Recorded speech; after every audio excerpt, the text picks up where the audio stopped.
Yeah. So anyway, today is an exciting day. We're going to hear from the students.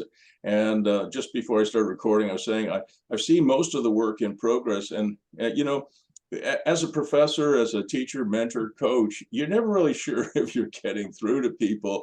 And then when you start to see the work that they do, sometimes over a period of years now that I've been doing this, you really get that, yeah, maybe the message is getting through, which is a nice thing for me to hear or believe. And I think it is true. Just before we got going, I called one of my daughters in Calgary. I had to change glasses because this is too small. The print's too small for me to read. And so she came to visit us, and she stayed at an Airbnb. And, and when I took her up to her Airbnb, she came without her husband. Her husband was working back in Alberta. And when she came to visit us here in Ottawa, she came with her two little kids, a 2-month-old and a 2-year-old. And the 2-year-old is in the terrible twos. We love the little baby, but her 2-year-old he would have tantrums for 25 minutes without taking a breath. He'd just go. So that's what it's like, I guess, to be two. But anyway, I took her up to this Airbnb, which was a little 2-bedroom cottage on the river. And it was really awful. And the reason I wanted to mention this to you is one of the things I've sort of said, I think, during this course, is how important property management is. Property management is a core competency. And I encourage everybody to do their own property management. If you're putting something on Airbnb, don't give it to a property management company. If you're running a duplex, a triplex, a 10-plex, a 35-unit apartment building, manage it yourself. Because the person who really cares the most about your properties is you, right? So anyway, I asked her, and she just texted me the list of the things that were wrong in this place. So the duvets on the beds had stains on them, that really ugly looking stains. There was nowhere to put clothes. There were no closets, no dressers, no wardrobes. And the front door lock didn't lock. Don't forget, she's a single woman with 2 little kids in a rural location. There was no weather stripping on the front door or the back door. So Ottawa was getting quite cold at this time. The winds would just whistle through. The screen doors were busted on both of them. I mean, when you come to a place and the screen doors are busted, what does that tell you about who's taking care of it or not taking care of it? The bedroom door didn't close, so she didn't have any privacy. The vacuum cleaner was so full of dirt, it didn't work. She had to actually pull all this hair and SHIT out. I already mentioned the screens were punched out of the doors. The fan was filthy. There was a fan in there. The kitchen cupboard doors, some of them wouldn't close and some of them wouldn't open. There was no plug in the bathroom, so if she wanted to dry her hair, she couldn't. And then to top it all off, on the last day she was here, her husband came to join her for the last couple of days. And I went up there, my wife and I went up there to have dinner with her and her husband and her 2 little kids. And the place lost all power. There was no power in the place. There was a little bit of power. Sometimes certain things would flash on and off. And so Jeremy, her husband, and I did a search around, and we found that what the property management company had done was they had a number of space heaters, 1400 watt space heaters. I think 3 of them plugged into a power bar meant to drive maybe 1 computer. And it was parked in behind the dryer where all the lint, gathers. And then they had taken ordinary household extension cords, put them up through the drywall where you couldn't see them, and into the living room and the bedroom and everything like that. I said to my daughter, we were in the dark, it's cold, it's about 7 o'clock at night, 2 little kids crying. And I said, I did not realize this place is a death trap. You can't stay here another night. I can't believe I let you stay here for 4 nights, but this place is a death trap. So we had to evacuate the place, in the dark with our not our flashlights, but our flashlights on our phones, providing some light. Hopefully we didn't forget too much of her stuff. And we then booked her into a hotel close to the airport. What does that tell you about property management and property managers?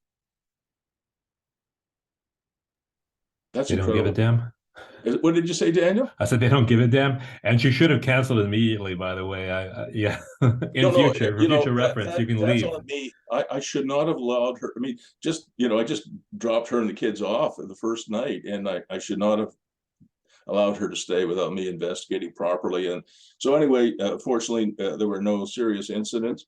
And I'm asking the company that runs it to provide my daughter with a full refund. Whether they do or not, I don't know. But the reason, I'll tell you why most property management companies treat their employees like crap and treat their clients on both sides, landlords and tenants, like crap, is because they don't make enough money.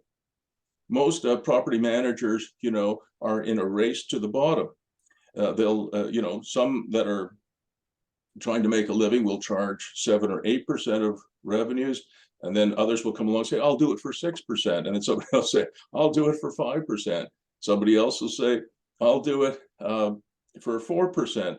And the problem with a race to the bottom like that is every time somebody calls you, whether it's your landlord as a client or your tenant as a client, you just don't have enough time because you're not making any money. You're probably losing money every month by the time you pay all your bills.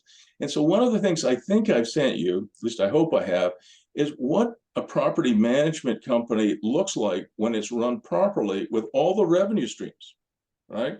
7 or 8% of rents. When you do some leasing, you should get paid for that. When you manage a renovation, you should get paid for that. When you pay bills on behalf of your landlord, you should get paid for that. And even if you're operating your own properties, as my wife and I do, we have a property management division, and we make sure in our bookkeeping that we treat it as if it was a separate business, even though we own it as well. And I think there's like probably 10 or 12 different revenue streams that most property management companies don't know anything about. And I think I sent that to you. Do you guys recall getting that from me? I'm getting a lot of blank stares. Bob, yeah, I saw that. You saw it, Dave? Okay, yeah, good. I did.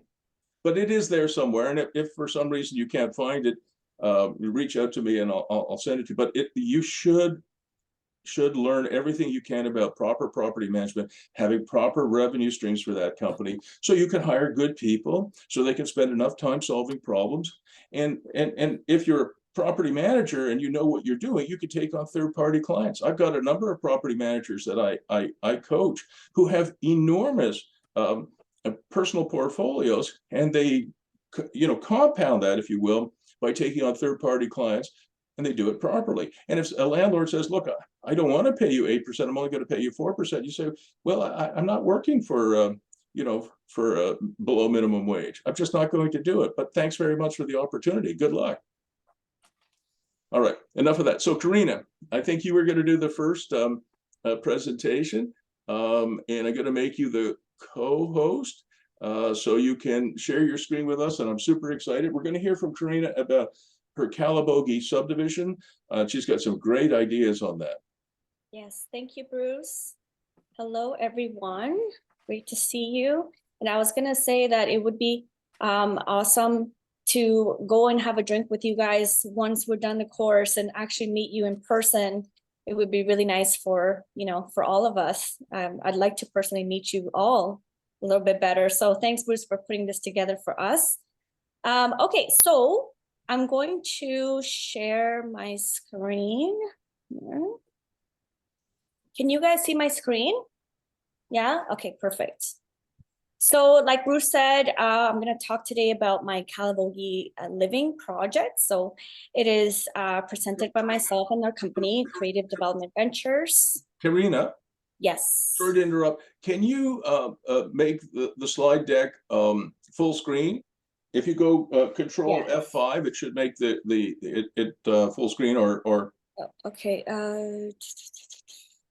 Start from the beginning. Yeah, that's good. Is this better? Oh, much better. Thank you. Okay, perfect. Thanks for that. Okay, so a little bit about us. So we, as Dave and I, we are parents of 2 boys, and we've been in real estate since 2009. So Dave and I both run the company together, but we have different, very specific roles within the company. I do mostly the acquisitions, the underwriting, and figuring out which properties we're going to take on. I'm also a real estate coach, a mentor, author, and a speaker. And Dave does a lot more of the fun stuff. So he's the breaking stuff expert in our company. He's also the mastermind at increasing the revenues and optimizing the properties, each single one. So he figures out how to, add some commercial space to it, or maybe some parking to it, or additional rental stuff that he always does.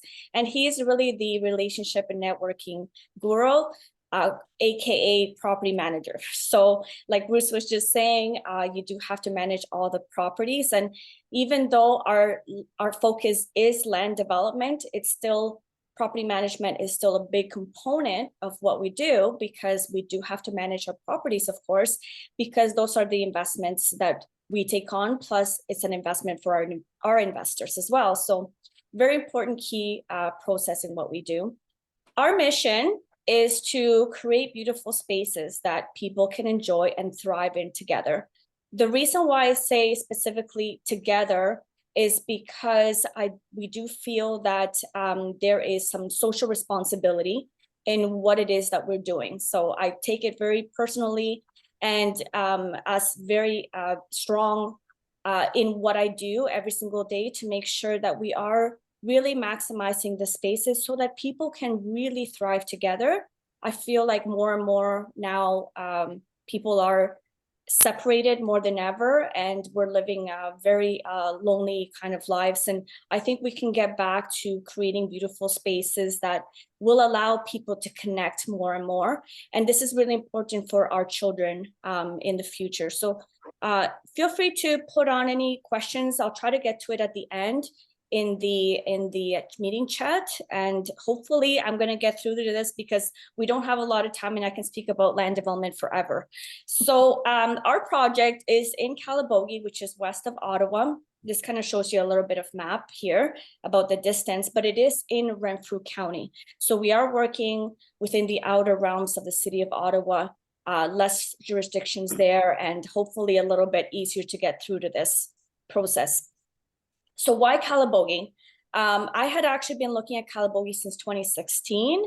There was a beautiful development out there in Barrett Chute, and one of our close friends, Paul Murphy, ran that with his partners out there, and it was a beautiful development. I fell in love with it from day one. It is a very touristic spot. It's a growing population. There's actually not enough demand not enough housing for the demand that there is out there. And people love Calabogie because of everything it provides. It has absolutely everything you can imagine, including all of the stuff that's just listed here, right? Beaches and trails and fishing. Dave likes to go on his ATV. If you go out there on a Friday afternoon, there's literally nobody working, and everybody's on their ATVs and at the breweries having their beer. So that is the Calabogie life. And COVID kind of accelerated that component. People already liked it before, but now it's just become even more wanted spot. So there's not enough rentals there. A lot of people want to have a renting spot or have a second home there. A lot of Ottawa people actually have second homes there. So it is growing, and it needs to grow even more. So this is our spot, and I'll give you a little bit of history on it. We did buy it about a year ago, almost to the day. It sits on 93 acres of rural zoned land, and it's primed zoning for multi-residential. We do abut the golf course, which is one of the 2 golf courses in town. And then we abut this beautiful Crescent Run development in the back. So that was another really nice development there, with huge multi-million-dollar houses going up every day there. We also have a wetland, which you'll see a little bit later, but it provides such a beautiful aspect to the land, which is what we love. One of the big components of how we underwrite the projects is that ideally there is a structure there, or structures that we can use to maximize the revenue coming in. So this fit the bill. It has the beautiful 4-bedroom house. It has a pool house with a pool and a 2,600 square foot barn. So this is where Dave does his magic and figures out what he's going to do to it. He did some beautiful renovations to the home. He's adding a workshop there. He finished the barn, where we actually have an events planner who is coming in, and she loves the place and wants to run all kinds of events, from bachelorettes to smaller scale weddings and that sort of thing. So it's all about maximizing the revenue.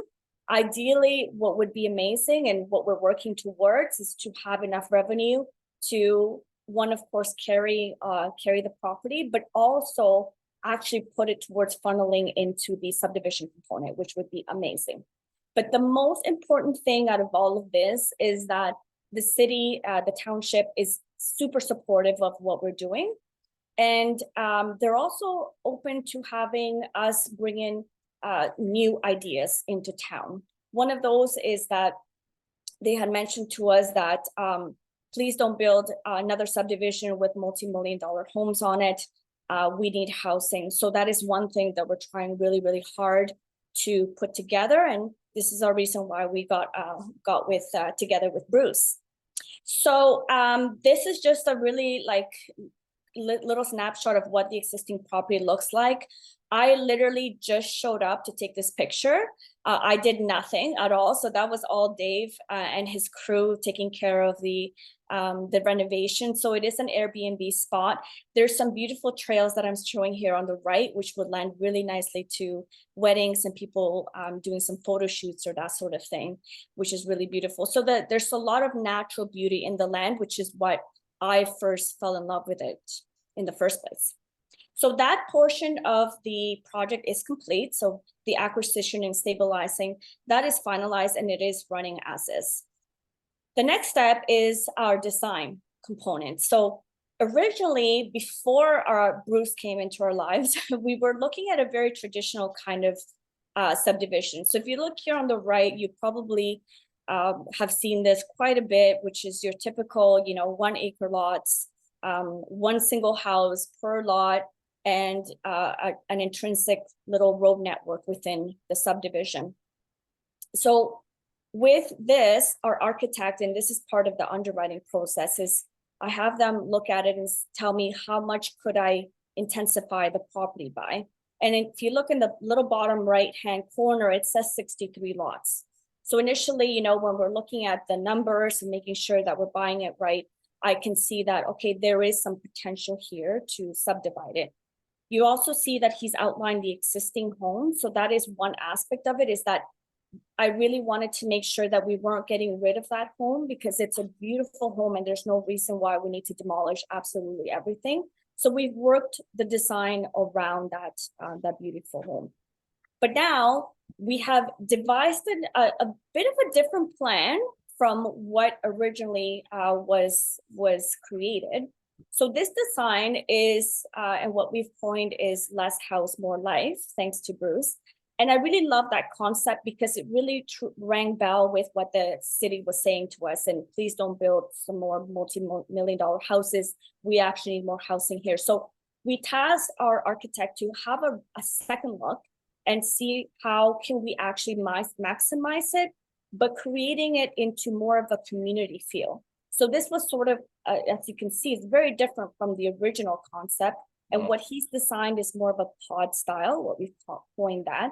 And each one, of course, has houses within each cul-de-sac, but they also are connected by these beautiful hiking trails that we're going to have along the subdivision. And that's very intentful so that people can enjoy the beauty of the land, but also have connection between the pods. And in between those, we intend to add a lot more nice animation to it, which I'm going to show right now. So the idea is that we are going to have clusters. So there's about 7 clusters of homes with others sprinkled across. And we're going to offer a variety of built forms. So that's going to include, singles, some semis, duplexes, tiny homes as well, multi-residential. So if you see in that little corner here where there's a little circle, that's probably the nicest location for some 8 plexes or 10 plexes. We're also looking to allow for some commercial space that fronts right onto the main street, which will allow add to that what Bruce says, the stickiness, which I really love that. Because if we want to add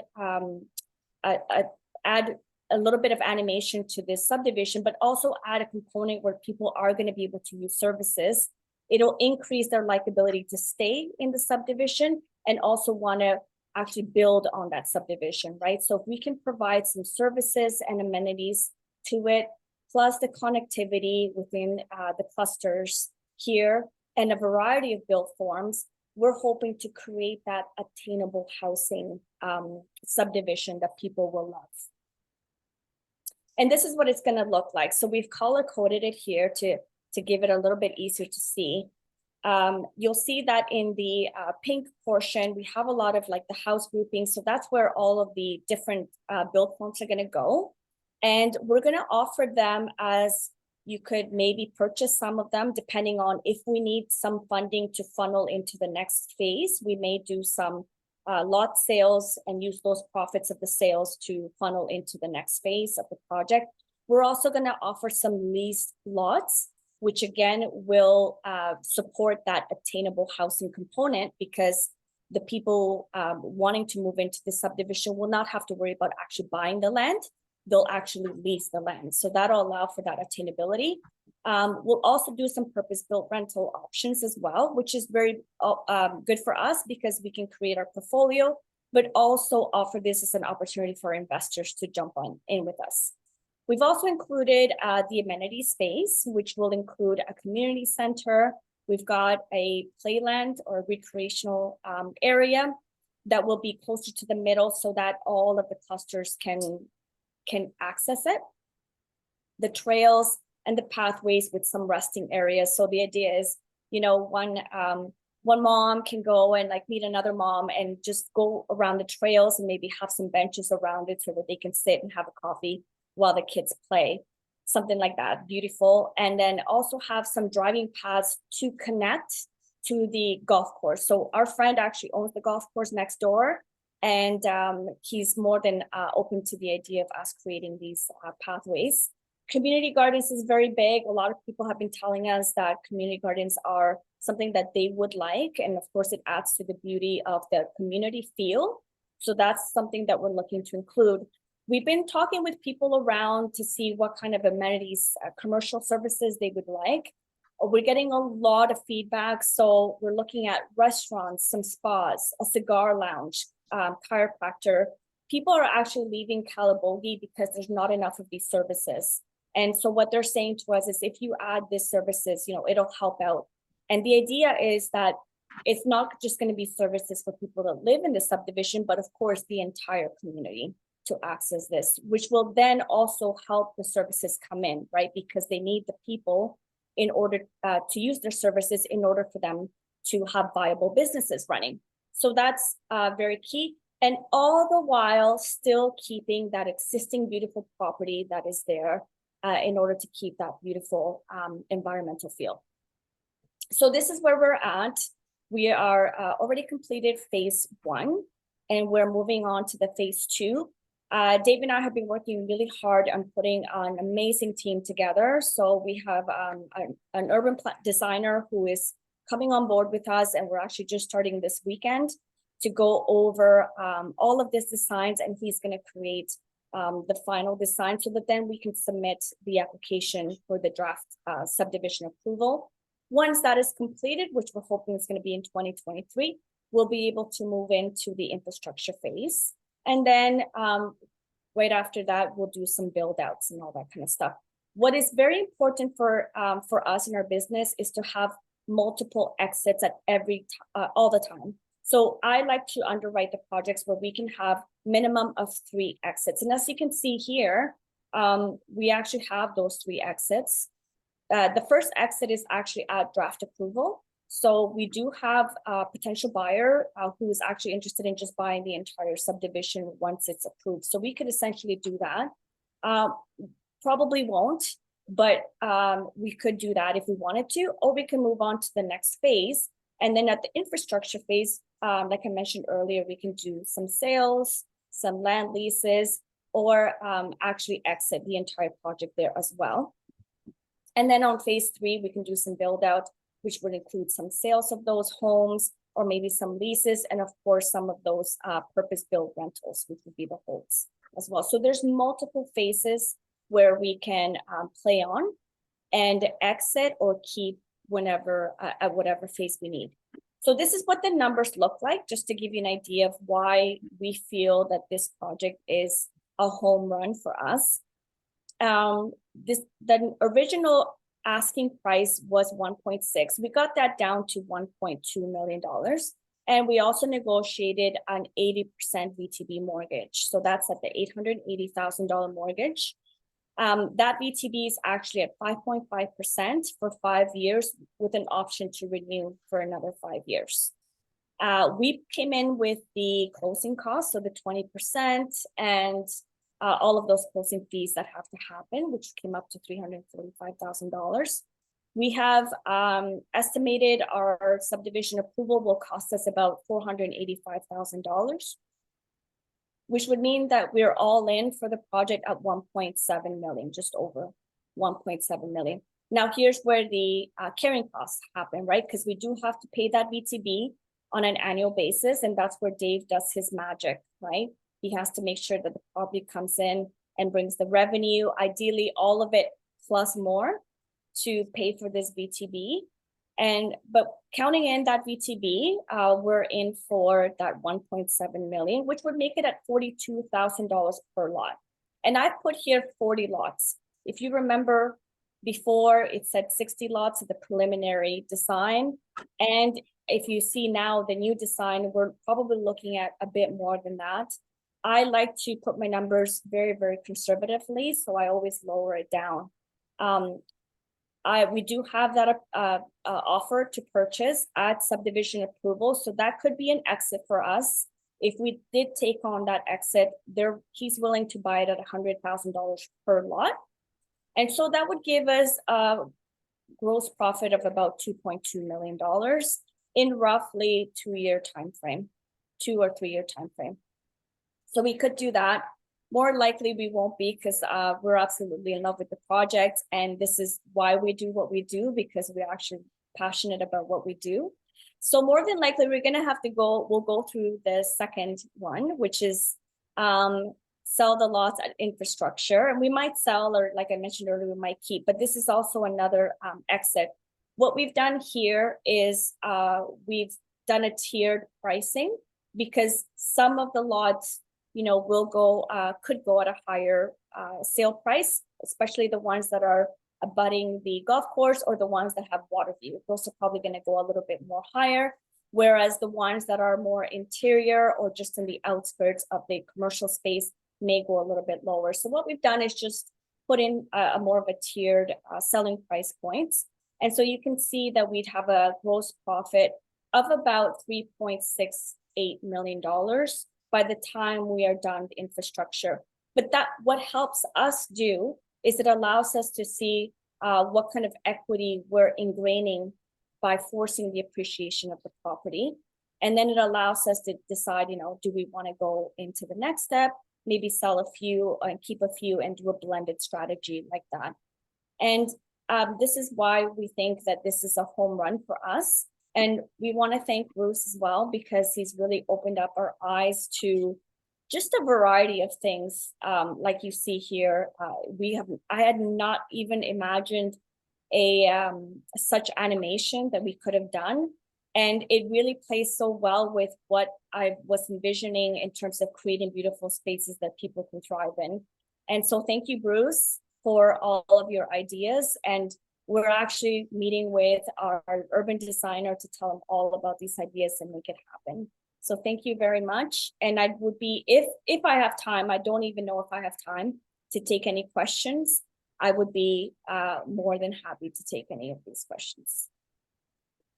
Well, let me just start off by saying, yes, we have time for a few questions because this is such a fantastic presentation. Carina, I'm blown away. You and Dave, we had a meeting on this project, and we talked about some ideas, and you were very kind to mention me a couple times in the presentation. But what you and Dave have done is you've taken some of the ideas in the home run course, and you've taken it, you pushed the ball down the road. I love the ideas that you showed, where you had different stages of which you can exit, so that if you need to, you can. I thought it was just a fabulous presentation. I actually have a question for you, Bob, which I think might help Carina and Dave with this project. You know, Madawaska Shores Phase 3, I know because you shared that with me, that you have some fourplexes planned.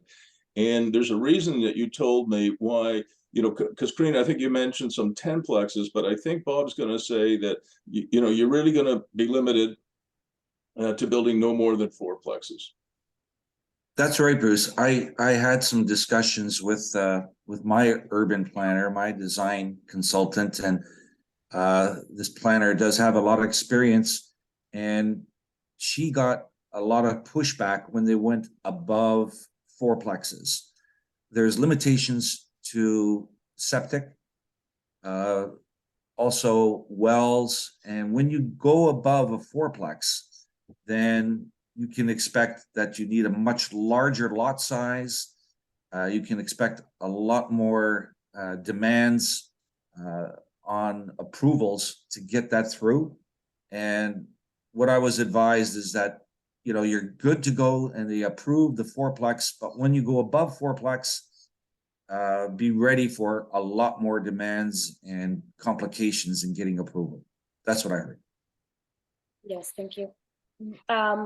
I actually left out a really important component, and I can see Dave's face right now. He's just like, why didn't you say this? Sorry, that was a bit of me completely forgetting. I meant to say that in the new design, what we have been looking at is the potential of adding treatment plants, so water and a septic treatment plant. And this is the advice from our other mentor, because we do have two mentors, and he has done this type of subdivision in the past. So this is something that we're looking into as well. And what he said, it would take no more than 1 acre to implement these plants. He's done it before, and which will allow us to do the density that we're hoping to get.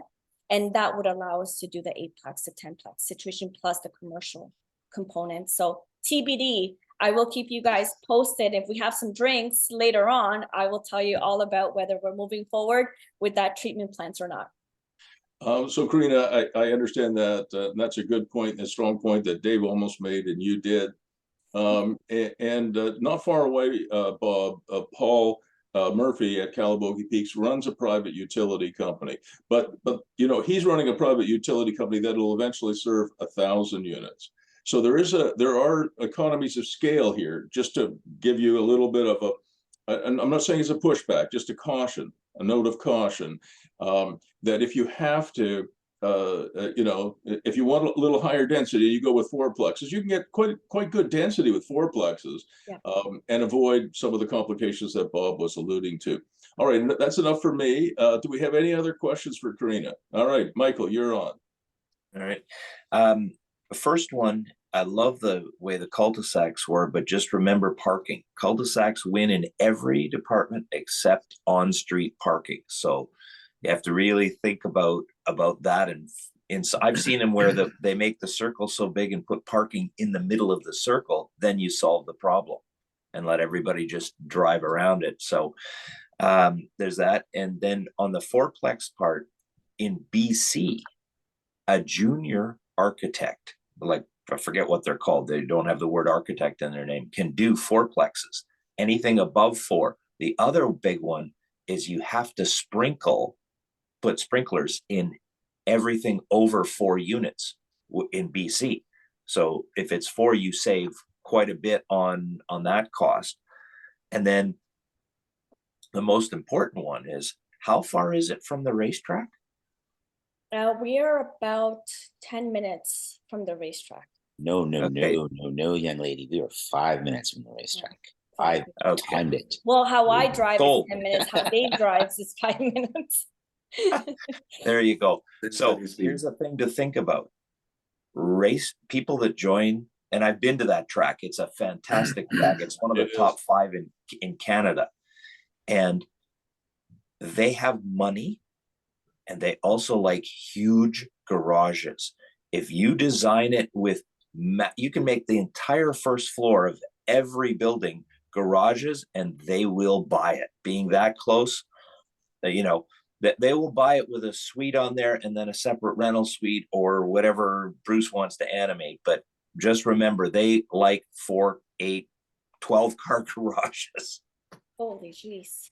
I think that's a very strong point. I hadn't thought of that. And Carina and Dave, you know that the Germans love this particular track. They'll fly their Porsches over to Canada to drive them on this track. I don't know what it costs to fly a Porsche to Canada from Germany. But they have real money. So I mean, I applaud, of course, the idea of having some affordable, or I love the term you used, Carina, obtainable housing. That's a great word or term. So I like that. But some of them, I mean, especially the Airbnb stuff, holy smokes, they baby those cars, you know, and they wrap them up like a little tiny baby and rock them to sleep at night or something. I don't know. But very good point. Thank you so much for that. Those are really strong ideas on the Airbnb side. And Dave and Carina, I want to again applaud you for that. Even in your exit strategy, Carina, you exited without exiting. And the reason they exited without exiting, I hope you all picked up on it, is they plan to keep the original house and the Airbnb that they are already operating, which I thought was absolutely brilliant. I mean, it's just great. And Carina, just so you know, I've seen people sell subdivisions, you know, wholesale like you're planning to, or you might do, with 40 lots or 60 lots, and they say, great, I'll sell you the, you know, let's say the buyer says, I only want to pay $80,000 and you want $120,000 a lot. So yeah, you could settle at $100,000. But another way to bridge that price gap is say, look, out of the 40 lots, out of the 50 lots, I'm going to sell you 40. I'm going to keep 10. So there's all kinds of exiting without exiting, or at least exiting without fully exiting. So Carina and Dave are on that already. And just to add to that, Bruce, the guy that wants to buy it from us, and he literally calls us like every month because he wants to know. I really like that. Yeah, and what we've told him, if we did, he would buy the lots, so the house stays with us, so we still make money, and we get a free house. Okay, you know how to that. So that is part of the negotiation. So Carina and Dave aren't just cutting the cake; they're cutting the layer cake. Because there's layers, right? There's layers of ownership and there's layers of revenues. Carina, I'm really, I mean, again, if I had any hair, it would be standing up. All right. Do we have one last question? We got a little over time, but it clearly was worth it. Any other questions for Carina? Bob? I just have one last comment that came up in a preliminary council meeting when I was investigating about a well. This is a community well. And for doing a community well, it needs to eventually be assumed by the township. And the township, and I'm in a different township, I'm over in McNabb Braeside, but they took a look at it, they reviewed it, and they came back and they said they don't want nothing to do with it. They don't want to assume the community well. And it was just a big obstacle. And so we moved away from that. So that's something to take a look at, just to check if your township is willing to eventually assume the group well and group septic system, because that has to be figured out before you get involved into some big costs. Thanks, Bob. So Carina, that's called, if you don't mind writing it down, that's called a municipal responsibility agreement. That's what it's termed in many parts of Canada and the United States. Municipal responsibility agreement. It means that the municipality may be required to take over the community or communal well and the communal septic system if in fact the private developer fails. So there is some pushback by townships, counties, cities, towns, villages that don't want to enter into municipal responsibility agreements. All right, Mr. Walknut Jr., Dan, we're going to hear from Dan on the Emperor residences. Yes. Dan elected himself as the Emperor, and not really, I suggested the name. And I'm going to make you the co-host, Dan, so you can share your screen. Again, Carina and Dave, excellent job. I'm just going to share my screen here.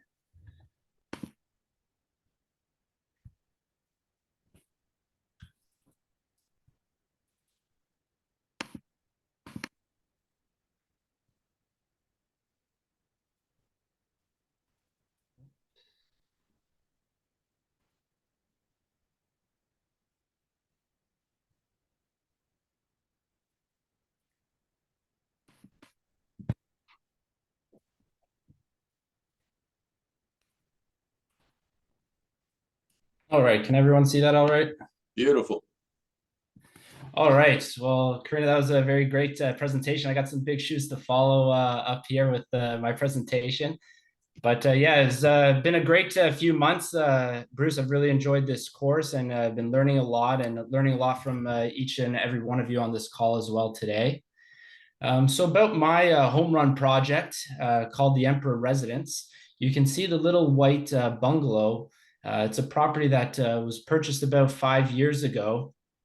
My wife and I actually lived in that home a few years ago, and it's been something that we've had, and it's currently being rented out. It's in our portfolio. We're looking to see, what we can do to enhance that property and get a better return on it.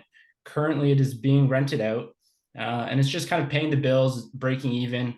So trying to see what we can do to sort of enhance this project. And, with this course, I thought it would be a great opportunity to look at different revenue streams on doing that.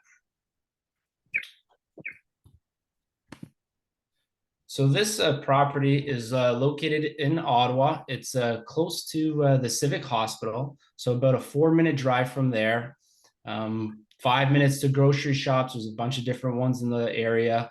Close to Carleton University, close to Algonquin College. There's also some great beaches and parks close by, with Mooney's Bay about 8 minutes. And then there's also Britannia Beach, which is another about 10-minute drive away. And then to get to downtown Ottawa, about 18-minute drive, as well as there's also a lot of close to the bus routes and everything for transit as well. And then also it's a nice, quick, short walking distance to the experimental farm. You can see there in Dow's Lake. And then as well as there's some great city biking pathways and walkways in the local area. So this lot, you can see here, it's a narrow lot. It's 40 by 100, and it's zoned for R2F, which allows me to build a semi on there, as well as speaking with my planner to have a semi with an additional dwelling in each unit. But what I was thinking is, what is the highest and best use for this property? Look at charging more rent, selling the property, probably because looking at the market, selling the property, you could double our investment from 5 years ago. Duplex, maybe a fourplex, add a coach house in the back. There's a lot of space back there now. So I was kind of looking at, what would be the best use for this property. And kind of when I was looking at and running through some of the numbers, I thought my main focus would be and speaking with my developer, is to create a semi with 2 additional dwelling units. So to have 4 units on there. So the property would have 3 levels, the upper, main, and lower. And here were a couple images that I found of similar sort of ideas or concepts that we could look into. Now, speaking with my planner, he'd also mentioned about the idea of severing the semi and to have it into 2 properties. I don't know if anyone has done something like that or what the process is like, but that is something where I'm just kind of, scratching the surface and looking at, and maybe we can either discuss now or review at the end of the presentation. So looking at my sheet here. So the purchase price about 5 years ago was $270,000, steal of a deal. Total acquisition about $275,000. So I was looking at doing the semi, each unit being about 900 square feet. And I'm hoping to get the cost of build, working hard. Hopefully some of the cost of materials come down around $225,000. So total construction costs of around $585,000 with some of the other permits and developmental fees. Grand total with the purchase would be about $954,000. Now, looking in the area of what some rents are going for, they range for, say, a 2-bedroom or more, range for about $2,000 to $2,600. So I just ballparked it at $2,300 plus utilities for rent for each of the main. So that would be on the main level and then the upper level. And then also for the secondary dwelling, so the lower level in each of the semis would be renting around 1,800, and that's sort of a fair market for this for that neighborhood. So get a total gross revenue of about 8,200 a month, and then calculating for the cap rate was I got 7.2% per year. And then as we've been discussing in this presentation or this course is that, with the cost of, inflation and interest rates going up, we really wanted to try and get to that minimum target of 8%. So currently right now, I need to work on finding ways of enhancing it and getting a higher cap rate for a pass. One thing I was looking at is if I was to put into a tech package into each unit, if you were to charge an additional $150 a month, that would raise it to about 7.7% a year. So I was looking at that as another revenue stream, and then possibly, depending on what space is left on the lot, maybe have some storage sheds or something in the back as well for the tenants. The internal rate of return gave me a 26.7% per year. So that one does, meet our target there. So it would have some great long-term longevity of the property. So hoping to see what we can do to try and help increase the cap rate. But I was also thinking, what if, speaking with my planner, if we were able to look at getting 3 units in each of the semis, or getting a zoning amendment for that. Doing that and adding an extra unit in each of the semis would get a cap rate of about 10%, an internal rate of return of 38.7%. That's great. So that it shows that there's still some good opportunities of doing that. And then what I was thinking and looking at different plans is during the current build, include an additional entrance to the top or the upper level, have rough and complete or done where there's already a kitchen there, where it could easily be transitioned to a legal dwelling, or to maybe allow and look into the idea of doing a gigaplex for this property. So with that there would really kind of help to, enhance, some of the revenue streams coming in if we could look at getting that amended. Now back to the original cute 800 square foot home. I was thinking, and talking with Bruce, what is the home worth? So being about 800 square feet in size, and, if you put a value on, building a home, 200 square foot, so maybe that house could be around 160,000. So, if you're to build, so what can you do to repurpose this? And, we recently put a new roof on there a couple of years ago, which was about 6,000. When we purchased the place, it was, more or less recently renovated. So it's still in some great shape.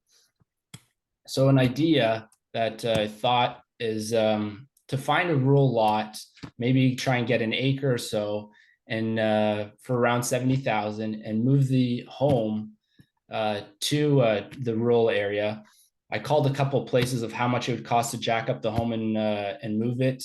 About 30 minutes outside of Ottawa, 40 minutes, and you're looking at around $35,000. Doing the excavation, foundation, septic, well, hydro connections, this is just a rough base cost, but maybe do that around 90,000. Doing a renovation, updating the lower level to create a 3-bedroom home. Could look at maybe getting to a total cost of about 245,000. And, looking in the rural area of what a home like that might be going for is 500,000. So just kind of looking at different ideas of, repurposing the home, instead of just tearing it down and smashing it, during that process is, it still has some good life and value to it. Another thought would be is, even to move that onto a rural area and just put it on a slab on grade and, maybe set it up as an office or a 1-bedroom kind of unit, and then maybe to oversee, maybe some storage sheds or something to that nature to, for me to look at as a sort of a next phase or opportunity for that. But yeah, I'd be interested to see if any of you guys on this call have, ever done this type of process or any feedback about that. And that's pretty much what I have for my property, for my project here. I'd like to thank you all, and it's been a pleasure working with you. And one thing I just wanted to note, just want to put a quote there from Benjamin Franklin. If you fail to plan, you plan to fail. And that's just one that always kind of sticks with me.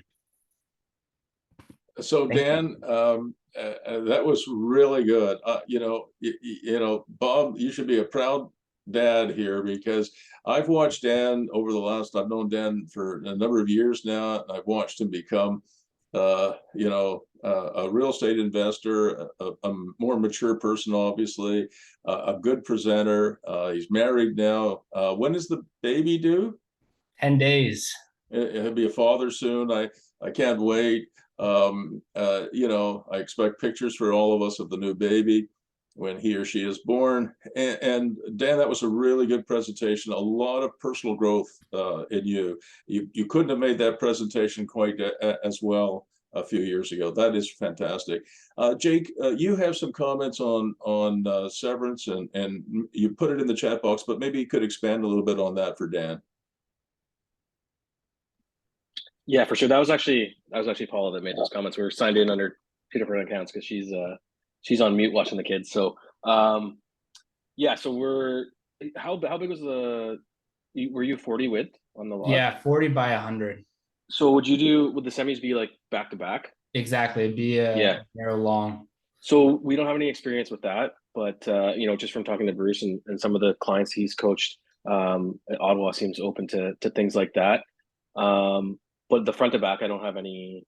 Would it be like a flag lot, Bruce, or something like that? Yeah. I don't know, Dan, if I ever showed you. I think I did show Jake at one point. Yep. What Salem McDonald does, where most developers will buy a lot, you know, with an old house on it, knock it down, and create two, you know, a double, but they're each individually titled, right? You follow what I'm saying? Mm-hmm. So you have 2 homes that are attached to their double, and then you just simply split the lot in the middle. What Salem does is he actually creates 4, and the ones at the back are the flag-shaped lots, right? They still have frontage, they're still freehold, they still have frontage on the street, right? Do you understand what I'm saying? Yeah. I'll draw it for you very quickly so you can see what I'm getting at. See if I can do it without screwing up. I really like your idea of moving the existing structure. I never would have thought of that. That's a great idea. Yeah, that's an idea that Bruce mentioned. Oh, nice.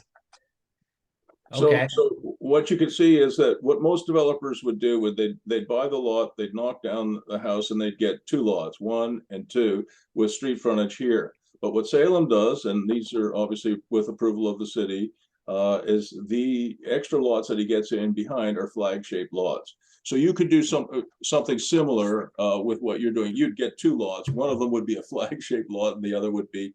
So instead of being what I just showed, sorry, just give me a second here. With your lot, it would look, you know, like that.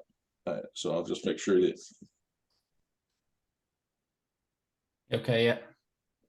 I think that's what you were getting at, right, Jake? Yeah. And I will say one thing too, an idea that may work for you. What we're doing kind of prior to Bill 23, before they're maybe going to allow the 3 units.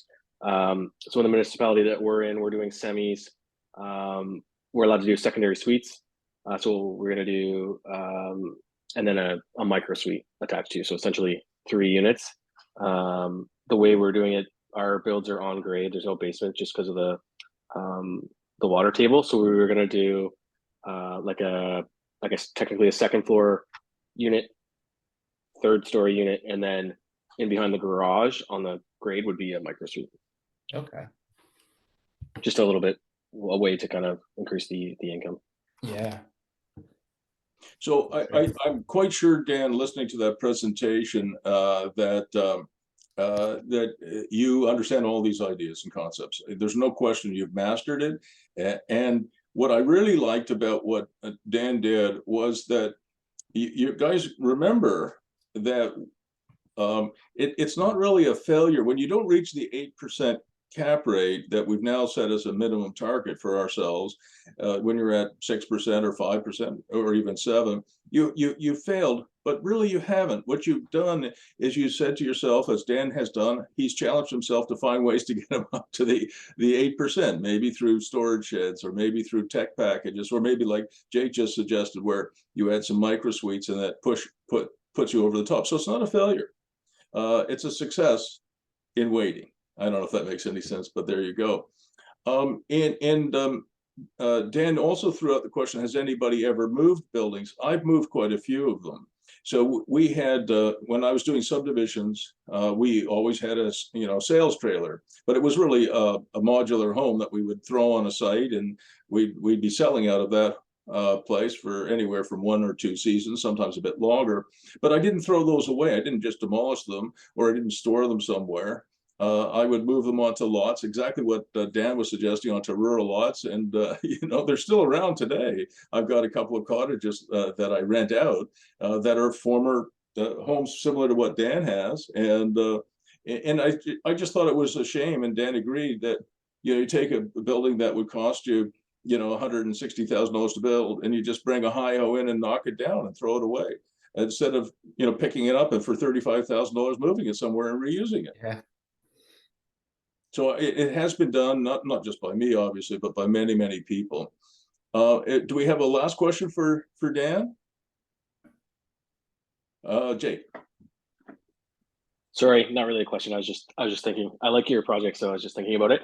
Another thing you could do too is, if the project doesn't really meet like your cash flow needs or your cap rate needs, you could always sell it and take that capital and move it somewhere else too. Mhm. So we have a few projects that we plan to sell, but it's nice knowing that if you can't sell it, you can keep it and rent it out, which your project would probably work for that. And then you can, the option to sell and keep it.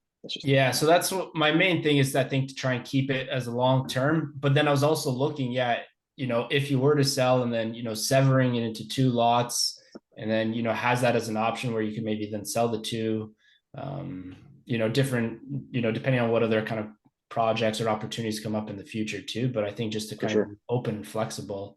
Yeah, you could keep one, sell one, move the capital from the one you sell into yours, and have free property and then some, maybe.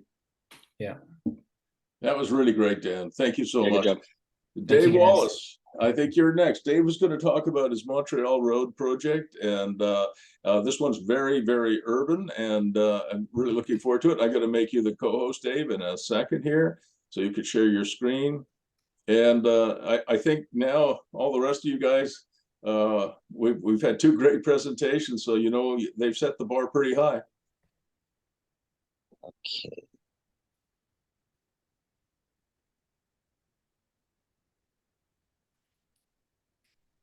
Uh-oh. Uh-oh. For some reason, it's not letting me share. Oh, you're kidding me. What happened? You need me to come downstairs and help you. Dave is not the most techiest. Oh, well, Dave has some skills, though. We know that. Totally. Dang it.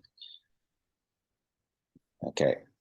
Sorry, guys. Technical difficulties here. I just upgraded my OS, and it's blocking me out. Give me a second here. All right. Dave, if you're struggling, if Carina can't fix it for you, what we'll do is we'll move to Alex and come back to you. But take your time. I mean, we've got time. Are you on a Mac? Yes. Yeah. So when you update it, you have to go back into preferences, and you have to it's a security feature, so it shuts off your ability to share.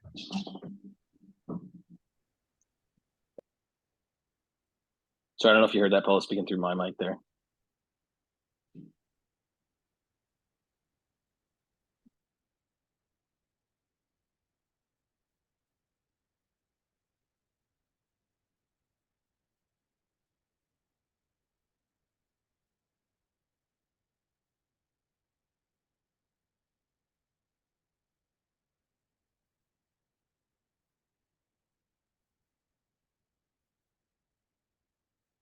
Damn it. Sorry, guys. Dave is gonna email it to me and I'll pull it up for him.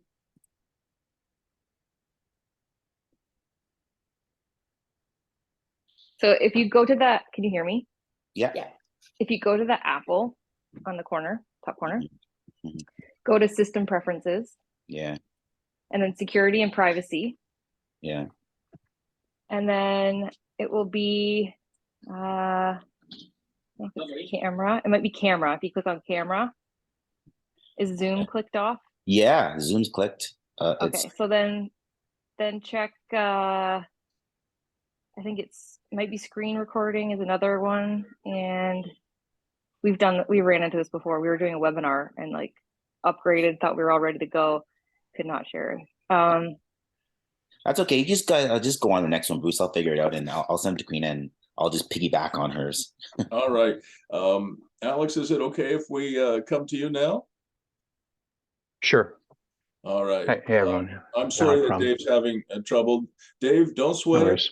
We're all friends here, and you know, we're going to look forward to hearing about Montreal Road. So Alex is going to talk about Fox Crescent, and some of these projects are not huge, but they're complicated, and understanding what makes sense, economic sense, and of course sense from the point of view of the community and urban design and the streetscape and all the rest. It's pretty complicated. So Alex, I'm really looking forward to this.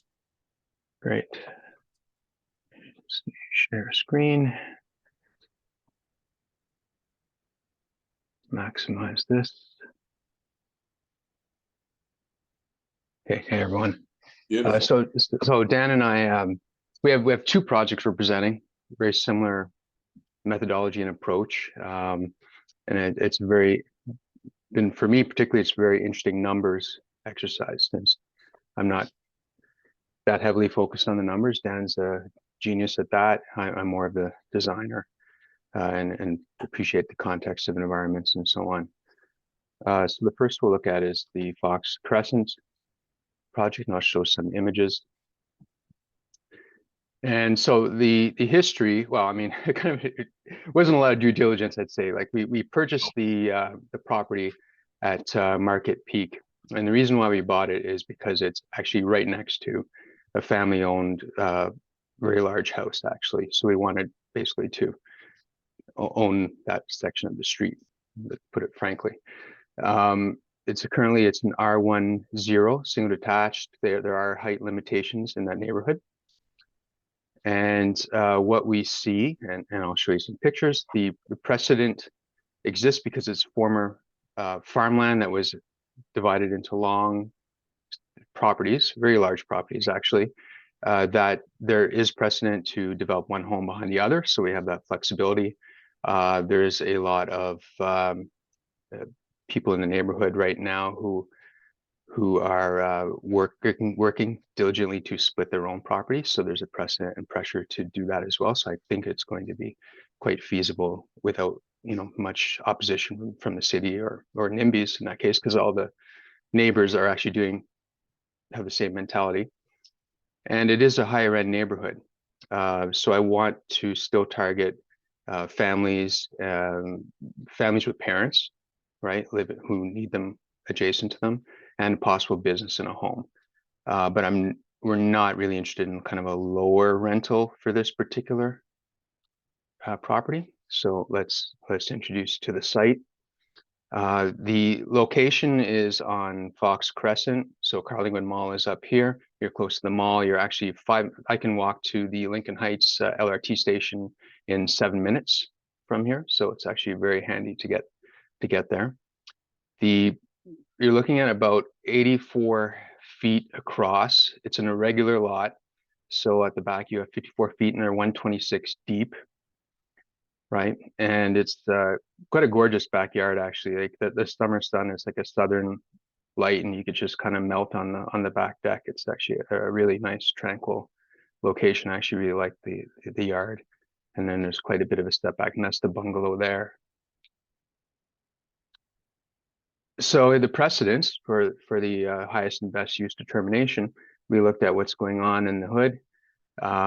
We've seen a lot of really $2 million homes being built on these narrow tracks. They're kind of really interesting. They have the swimming pools all done linearly.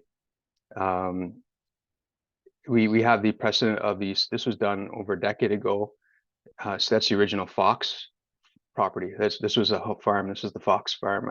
Claire Fox was living there.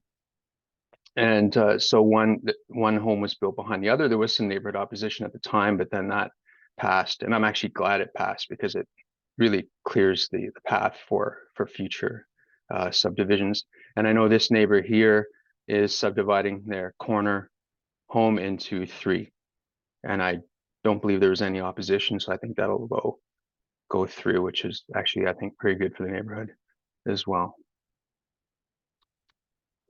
So we have 3 proposals. So again, we posted a bit of a numbers exercise to see what would, keep us out of trouble and be the best potential opportunity for this particular property.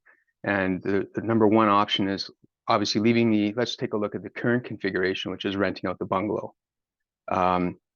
Option 2, which would, we need to finance, is where we divide the property and develop both lots. So basically it's a 2 times exercise for 1 home, 1 lock-off suite, 1 walk-down suite. Option 3 would be, again, require financing. It would take a good chunk of cash. The property is divided, but we sell 1 lot, right? And then we develop 1 lot. The same concept, a home with a lock-off suite and 1 walk-down suite. And what we're looking at for the animations or the program is really like this idea, and Bruce brought this up, and I think it's great. Something actually I had in the back of my head that I would like to do at some point going forward is a kind of a combination house, like a joint house, where you could have your parents or a caregiver living with you in the in the actual house. I think that's great, and again, it is something that my gut has been kind of saying that we should look at, something to do. And then I really appreciate these this is something I'd never considered, the large walkout concept with allowing the light and so on. And we're going to do an exercise. Dan will present Woodroffe where we're going to do the walkout as well. I think you'll find that interesting. So if we maintain the current building, we're preserving capital for later construction, waiting to see what happens with the market, and potentially, because the cash flow situation and so on, we may want to subdivide the lot and maybe sell both lots. It gives us those options. So I think, and then we look at it, and I'll open the spreadsheet as well. But in terms of a summary, we're with a purchase price of $917, which was very high, too high, particularly now with the recession. And then I put in some sweat equity, and we put in some renovation to fix the basements on where there've been some leaks, etc. So we're looking around 942. And so given the rent, we have a cap rate of 2.02, which is a clear fail, and an IRR of 8.2, which is a clear fail. And I have, to move this.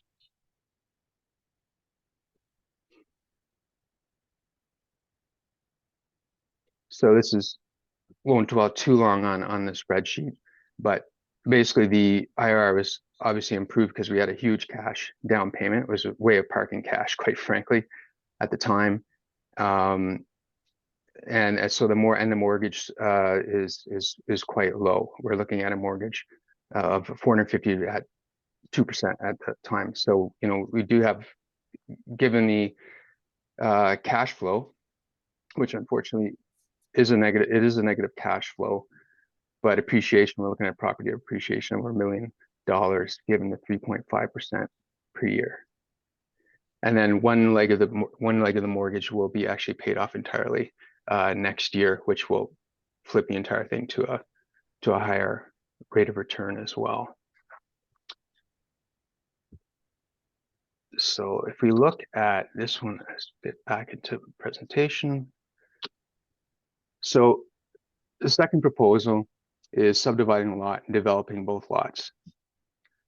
So if we basically kind of go for a 50-50 split, which is a bit of an irregular split.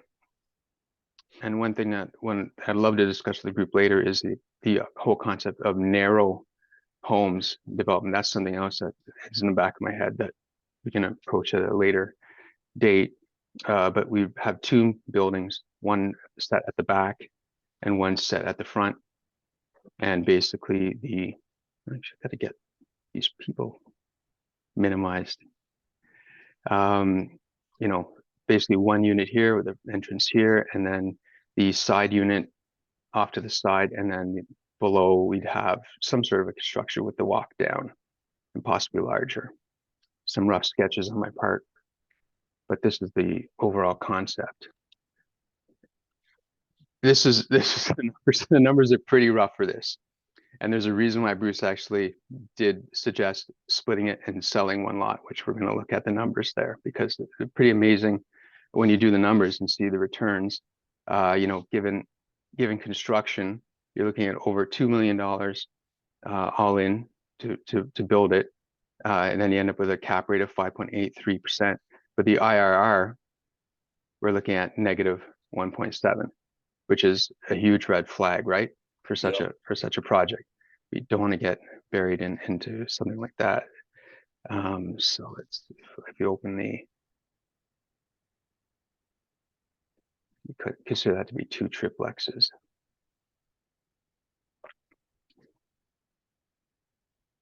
So basically, you know, based on, that's our initial acquisition cost. And then it's really when you look at the construction financing, say it's like well over $1 million. The total acquisition cost at that point is where you get your over $2 million, which is a very large sum. And this is based on actually really interesting. That's like 2 rentals of $3,500 a month for the main home, $2,100 a month for the lockoff suites, and say $2,300 for the basement apartments. Right, so that's quite a substantial monthly gross of $15,800, an annual gross. But against the operating expenses, and then just the sum involved in cash to fund it, that's where we're getting our negative IRR. So.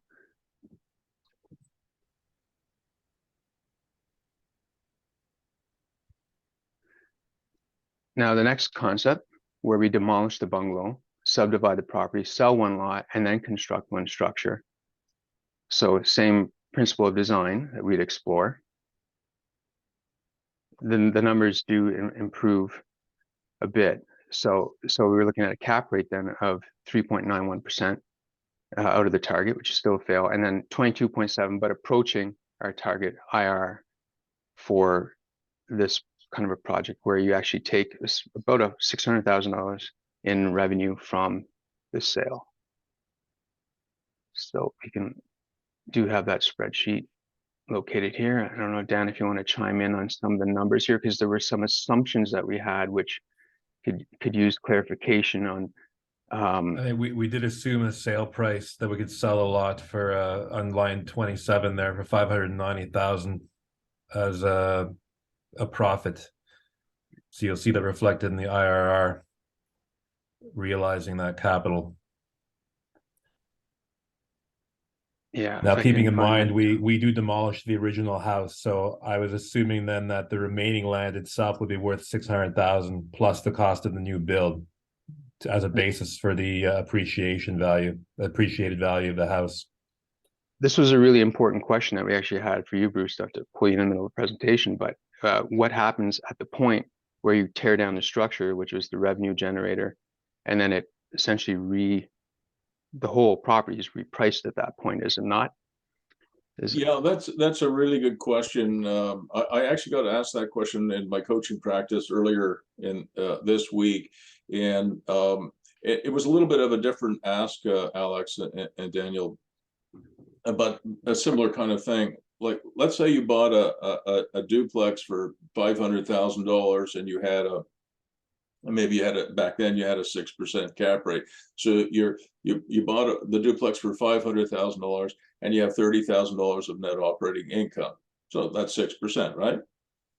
And then some time passes, and maybe the duplex has gone from being worth 500,000 to being worth 700,000. And the income has gone up, but maybe not that much. What is your cap rate? So just hear me out for a second, Alex and Daniel, okay? So you started with a net operating income of 30,000 and you bought the thing for 500,000. That's how you ended up with a 6% cap rate. Maybe the rents have gone up to say 33,000, but now the building's worth $700,000. So if you do you say your cap rate is 33,000 based on your original purchase price or on the fair market value? If you say it's on the fair market value, your cap rate has actually fallen from 6% to 4.7%. Are you following me so far? So the answer to that question, that particular question that was posed to me earlier this week, the answer to that question is it depends. But it does sort of lead to this conclusion.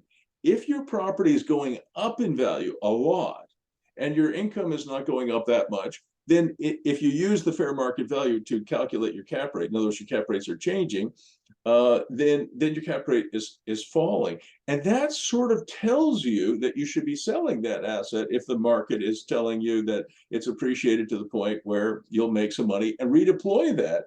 Remember, that's the fast money beats slow money thing that Robert Kiyosaki, Mr. Rich Dad, Poor Dad, sort of was getting at in 2012, which I tend to agree with now. So the problem with this project that I see, and I'm going to stop the sharing so we can all chime in here a little easier and see each other. The problem with this project, and forgive me for saying it, but is that you and your brother paid too much for this property. Correct. Because think about this, you guys. Even if Alex and Daniel sever it into two parcels, which is just sell it, they're going to get 600,000 for one and 600,000 for the other. That's 1.2 million, and the purchase price was over 900,000. So they're really not going to make very much money on this. And if they keep it the way it is, they're only making a 2% cap rate. So Alex and I and Daniel, when we talked about it, this was one I was stumped at. So I'm going to throw it back to you guys, to tell me what you think makes sense. Come on, don't be shy now. Chime in here because Jake, sorry, because Alex and Daniel need help. So do I. Jake. My first thoughts with it, and I don't know, obviously don't know if it would work, but and I'm not familiar with the area. What about towns with suites? Would towns fly in an area like that or not? Not yet.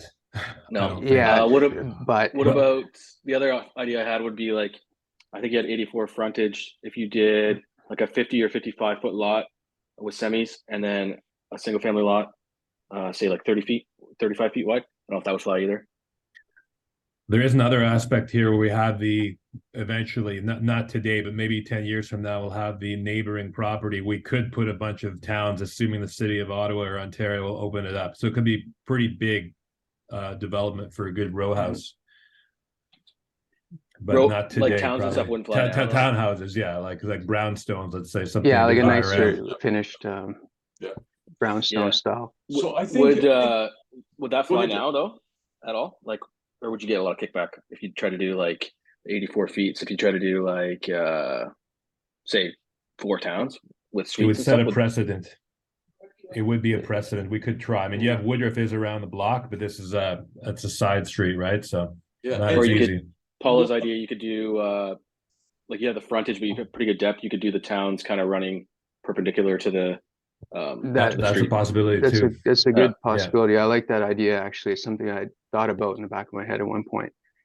Yeah, like almost creating a lane to service. It's perpendicular. Yeah, and it's kind of challenging too. Like as you wait for those types of approvals, if that's the route you're going to go, you don't want to dump too much money into the house too to up the value if you're going to be if you're up the income and up the value if you're going to be tearing it down, right? So it's a challenge for sure. Yeah, I think this is a really, really difficult one, and maybe the right decision here would be, when the market comes back in a couple of years, because markets are down right now, so none of us can sell today unless you want to sell for a loss, which is pointless. So we're all kind of boxed in. We can't do much about our costs, our interest rates, our energy costs, whatever. and we can't really sell property today because the market, at least in Ontario, is certainly depressed. So we have to, bear down and just hold on. But I like what Jake was saying, that, and what you were saying, Alex and Daniel. That is, maybe if you're going to hold on to it, you hold on to it until you can build a series of townhouses. Because Alex, even though you said to me, and I agree with you, that this is a neighborhood for families and higher end, all good, but towns do mix in quite well with wealthy neighborhoods, and the brownstones that Daniel was talking about a moment ago would certainly augment, in my opinion, the neighborhood. So the question I would put to you guys today, and we've talked about this before, the rent on this property is so low, and the cap rate is 2%. Could you claw back a small part of the existing house and put a micro suite in there? Because micro suites, I told you I'm getting for a 300 or 400 square foot micro suite in Belleville, which certainly isn't Ottawa, I'm getting $1,600 a month, and it's furnished. It costs me $40,000 to do a micro suite in an existing building, but you guys would probably do it cheaper. Maybe there's something you could do to boost the income while you're waiting for the right plan to mature. We could do a coach house and the basement, but the basement be a bit of an expense, I guess.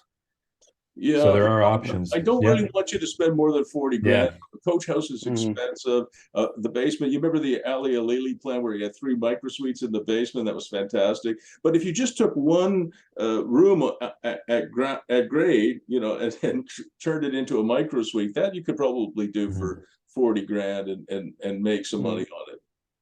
I don't know even if that's a good idea. David. Oh, you're on mute, Dave. You're on mute. Yeah. So have you ever thought about renting out room by room? Average, you can there's a lot of immigrants, a lot of import workers that are coming in doing work in this area, that are looking for just a room, just a place to rest their head. Some firms out there, they're charging $800 a room pretty much. And that could be a good way if you can maybe block off the basement, make 2 or 3 rooms. You can really up your monthly income that way. Yeah, no, I hadn't thought of that. Probably doable for the basement, yeah. I would just want to make sure that the thing is noise insulated from the people upstairs. What we don't want to do, though, Daniel and Alex, is we don't want to dump, I think Jake said this, or somebody said it a few seconds ago, we don't want to dump a lot of money into the existing property. Exactly, This is a really, really hard one to answer. Just, a 2% cap rate, you can get that. In fact, you can probably get 3% now from your bank. Oh, and more actually. You can do more. Yeah. Even on short-term GICs give you a huge chunk for a few months. What are they giving today, Alex? Dan, you got a really good one. We just got a 3-month GIC. What the heck was it? It was more than 3%. Pretty good, like a RBC special. Wow. 3 months. That's fantastic. Yeah. By the way, did you guys pick up on the term that Alex used? A walk-down apartment? I love that term.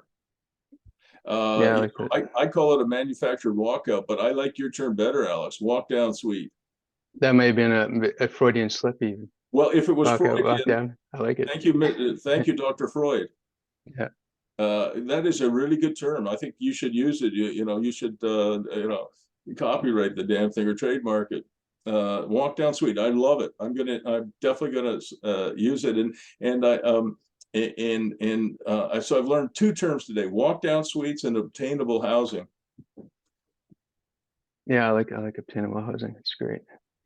No, walk down is good too. The other thing that I was going to ask you, Alex, sorry to interrupt you there, is you and I both like what Lennar is doing, where they have these beautiful homes and then they have, the lock-off suite at the front, right? Yeah. And when you did the analysis, I think the cap rate on that was only like 5 or 6%. Yeah. Wow. Yeah, it's wild, and it's because of the really the interest rates on the financing, because it is, and the construction costs. There was one additional calculation that if you put an extra 200,000 down On the final one, the cap rate does go up, but what was it? It was then over 28%. So more money down will bring the cap rate up Well, quite a bit. it won't change the cap rate, Daniel, but it will change the internal rate. Sorry, I meant that my mistake. IRR. I meant Yeah. IRR. Obviously Yeah. not a cap rate of 28%. Yeah, Yes. no. If there was, we wouldn't be having this conversation. We'd have figured it out. But does anybody else have suggestions? Because mine are not working. Jake you had know, a really good point I wanted to ask. You mentioned about a 30-foot wide frontage, and that's actually something I'm really intrigued by. There's some beautiful homes that are skinny homes, and they've been done. And I don't know if you have experience building those, and then what the good average width of a home is, like a nice modern. Yep. I don't have experience. My only experience is just researching them. So I know Alberta has, I can't remember what city, I think it's Edmonton, has they set a bylaw that you can have a 25-foot frontage. So they have some cool homes on 25-foot lots. But yeah, definitely doable. Do you know how wide the ones were that you showed in your presentation? The 2 million ones that you could see, they almost looked like. Oh, those are big though. Those are not skinny homes. No, okay. Yeah. But yeah, you can definitely do, you can definitely do a nice size. I don't know if you can do semis, but nice semis on a 50-foot lot for sure. And then that will leave you 35 left over, obviously, if they let you do it. But that's plenty for sure.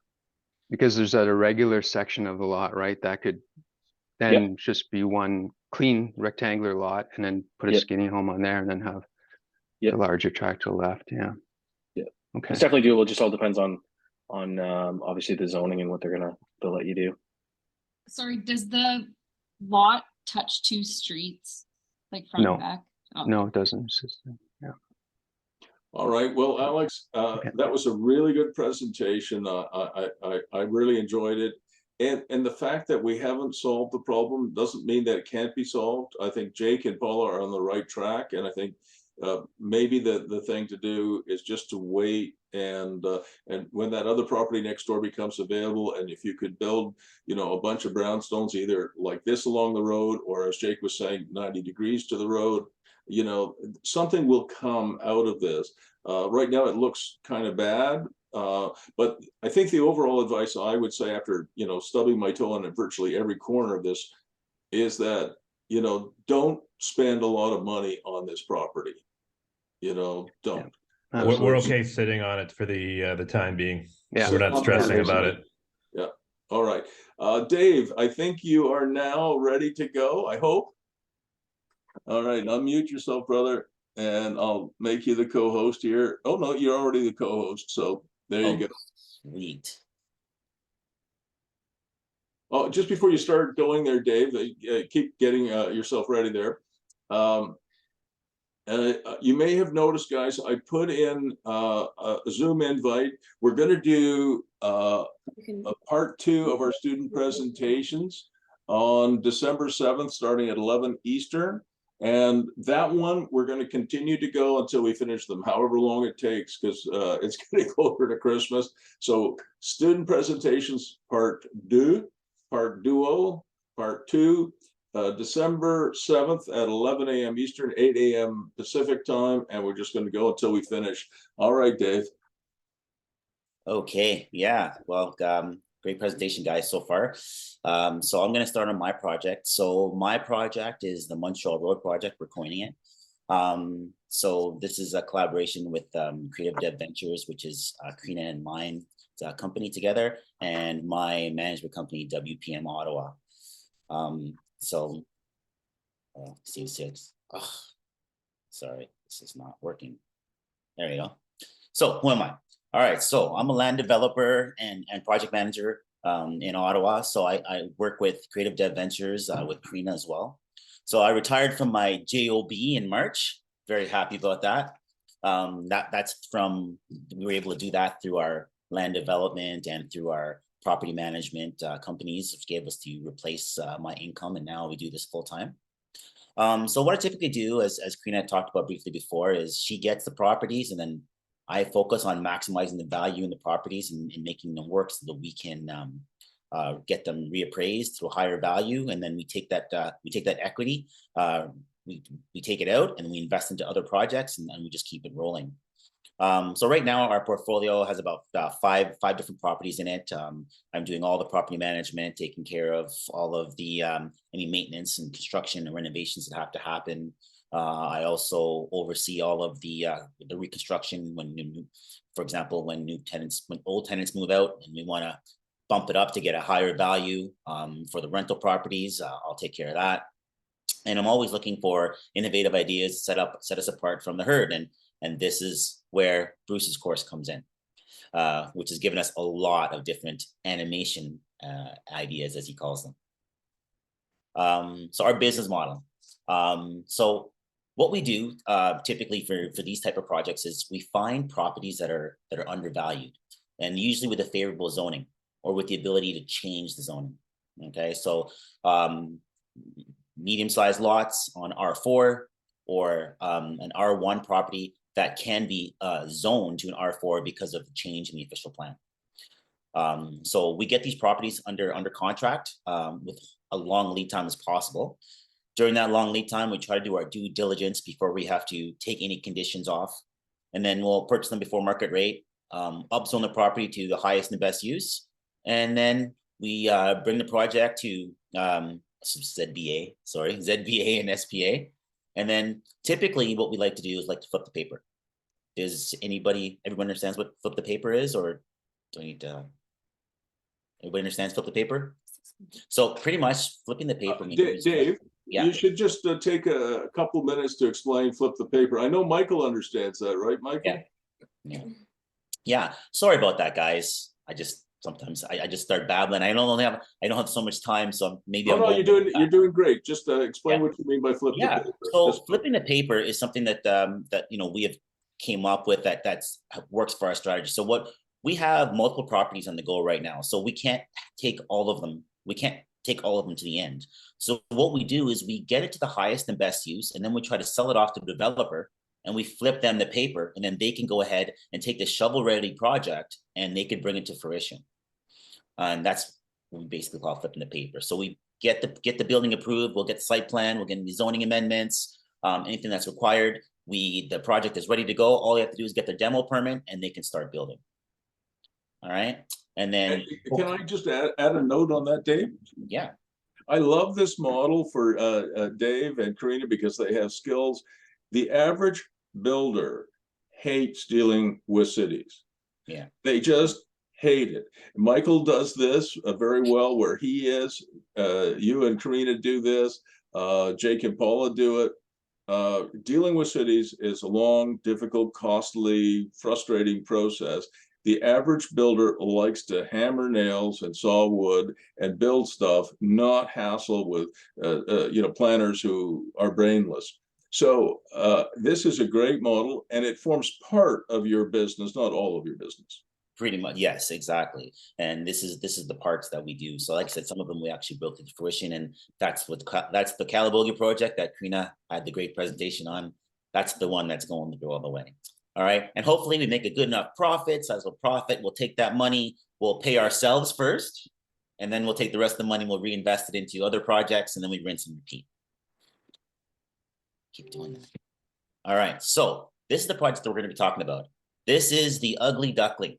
Okay, 1815 Montreal Road. So we purchased this property. I think we closed on it in about a month and a bit ago. So this is it looks like a bungalow, but actually it's quite a large property with it's a 5-bedroom house with a walkout basement suite and a huge basement, which is almost over 1,800 square feet. And there's a couple rooms in the basement. Now the house has been very well maintained. It's the basement, not like most places that aren't maintained, is a little bit needs a lot of care. The garage is falling apart. But that's okay. We didn't buy it for the house. We bought it for the development potential that the house has. All right. So here's some of the details of the property.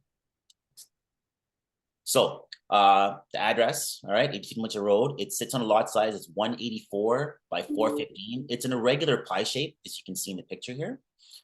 The existing, it's a little over an acre, 1.06 acres. The existing zoning is R1AA. And right now you can see the single detached home on it, and it's residential first density. Okay.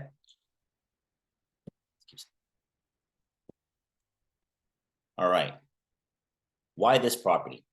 Well, we purchased this property because it's an amazing opportunity on a large, undervalued property on a main corridor. This particular property can be rezoned to Artillery Main Street from the current R1.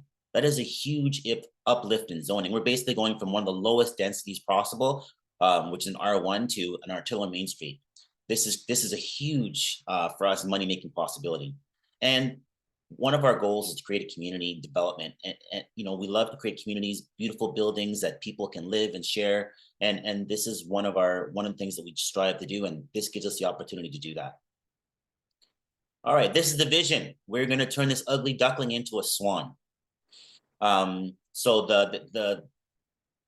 right now, this is going to be a building, looks to be about 120 units. It'll take up most of the frontage of the property and will front onto the Artillery Main Street. Some of the amenities nearby. So we have grocery stores, the transit. It's close to the highway, hospitals, community centers, public schools, elementary schools, and it's close to Costco. So it's in a very central location. It's in an area where there is not a lot of density. So we'll be increasing the density in this particular area. As you can see from the aerial view there, a lot of residential properties around there, and it backs onto Rothwell Heights. And we all know how expensive the properties are in Rothwell Heights. So these are some of the distances to what's close to the area. As you can see, we're in very close proximity to most things, and which really is part of the strategy for us to have a property that's close to a lot of amenities, make it more desirable for the tenants that are going to move in and for the builder. So here's the project plan. All right, project plan is the complete zoning amendment, ZBA and SPA in parallel, which, as we just heard, this might not be possible anymore because the city of Ottawa is now moving towards a stepped phase approach where you can't do ZBA and SPA in parallel. We're still waiting to find out on that, but right now, this is what we've heard is coming down the pipe starting in actually January. So we might be a little bit late on that and have to go through step by step. We'll see. Step 2, once we brought it all the way to SPA, we want to refinance the project, pay off all the investors, or sell the approved plans and pay off the investors. Okay. So the specs. So we're going to upzone this guy from the R1 to the Main Street corridor. We're hopefully looking at a 9+ story building. So the official plan actually allows for up to 40 units, but we back onto Rothwell, 40 stories, sorry. But we back on to Rothwell Heights, and we know that there's no way the residents in Rothwell Heights, they'll fight us tooth and nail because we don't be looking into their $1 million houses. So we know that's not going to happen. So we're looking anywhere from 9 to 11 stories. The number we're looking at is about 130 units and potentially ground floor commercial with a whole bunch of other commercial things on side. We can do dining, yoga, bicycle lockers, a whole bunch of different amenities that we can offer as well. So why the plan will work, all right? So in this particular area, so you're allowed, we're on a Main Street corridor, which allows for low rise, mid rise, and high rise, minimum 2 stories and maximum 40 stories, depending on the road width and the transition. So the width that we have on our lot gives us the highest possible density in this area, which is up to the 40 stories. So what we plan to do is we plan to follow the plan and build to what we can to make sure that we get through the process without too much problems from the city. All right, the numbers. All right, so the purchase price is $2.2 million. Total cost of the project with soft costs, carrying costs, lawyer fees, and all that stuff is $2.67 million. All right, and that's going to bring us all the way to our site plan approval. Pretty much our soft costs and carrying costs are going to bring about $400,000. Total build of the area based on a 9-story building is about 130,000 square feet. Okay, and that's going to give us about 120 units at average about 850 square feet per unit. In Ottawa, the average cost per square foot is about anywhere from $45 to $60, per square foot. With the square footage we have and the building size that we have, our building cost is going to be down to $20.59 a square foot. Our expected sale price on this is 6.5 million. So we're looking at over $4.3 million profit on this particular project. The initial plan. So typical building with lots of green space and parking. And the reason for that is because we've had other projects where we've tried to do a whole bunch of creative stuff and the city has just basically locked us down. We had to follow all their guidelines and basically changed our entire plan and made it not what we wanted. So then things changed. Bill 23, a new official plan came in, which has really changed our thought process and our design and what we want to do. And we learned this beautiful thing called animation from Bruce, which allowed us the ability to do different things with this property that we never thought of because we were basically building like every other traditional builder out there. So the new design and animation is added. So now we're thinking about having the building in the front of the lot facing the street, in the back, adding some stacked towns, also adding some parking, what Bruce calls a little playland in the back where you can have pickleball, bocce, those kind of things. 2-story towns with lock-off suites. There are not a lot of them here in Ottawa, but it's a concept used other places, and it's something that new that we were trying to put in there. And then obviously paid parking and possibly paid storage. Okay, so a lot of different ideas came in, and this is all possible because of all the new changes with Bill 23 and the fact that development charges are going to be reduced, green land space is going to be reduced, and the city now has to approve projects from within the guidelines, and they can't dictate to you how to build, where to build, exactly what dimensions you want, as long as you build within within the bylaw. All right. So this is pretty much what it's going to look like now. We are going to have the 9-story building in the front. In the back, we're looking at 5 stacked townhomes, about 14,000 square feet. The plan is to, portion that off, sell that off at $1,000. $1,000 a lot. It's gonna be 5 lots at about $100,000 a lot. And then we have some green space in the back where we're gonna be putting all the amenities that we're adding for the clients. Okay, so the new numbers. All right. As you can see going through here, the new numbers really haven't changed. We only added $500,000 in value to the project. But what we have added is what we are actually looking for is to make beautiful spaces for people that they want to live there, they want to raise a family there, and they're happy to live there and so they're happy to thrive in this environment. So by adding this extra building, buildable area, these townhouses, we're going to be giving houses to all these newcomers that are coming in and creating a beautiful spot.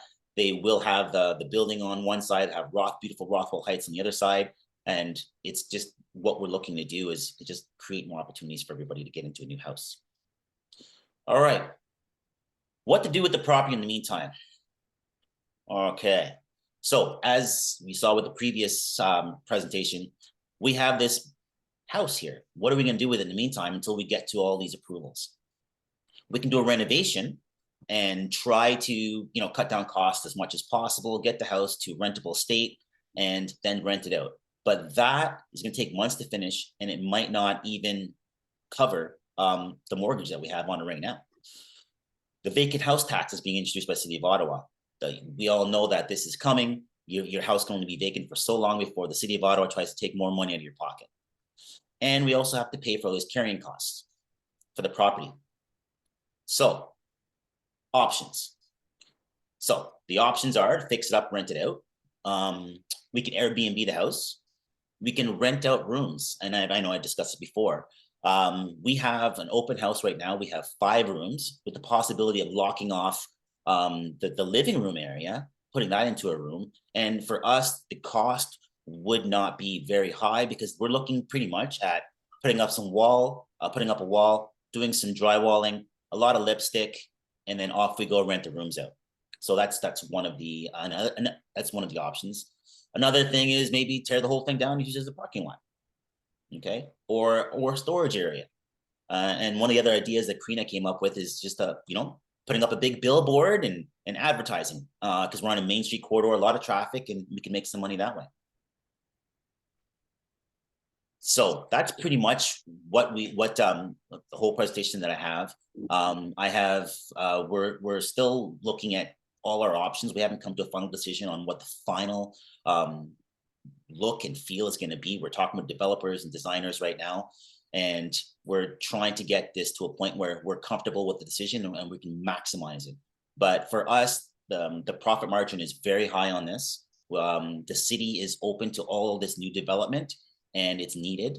And we're hoping that, you know, with the help of our whole team, that we can make a project that's very successful and turn it around the next 24 to 36 months.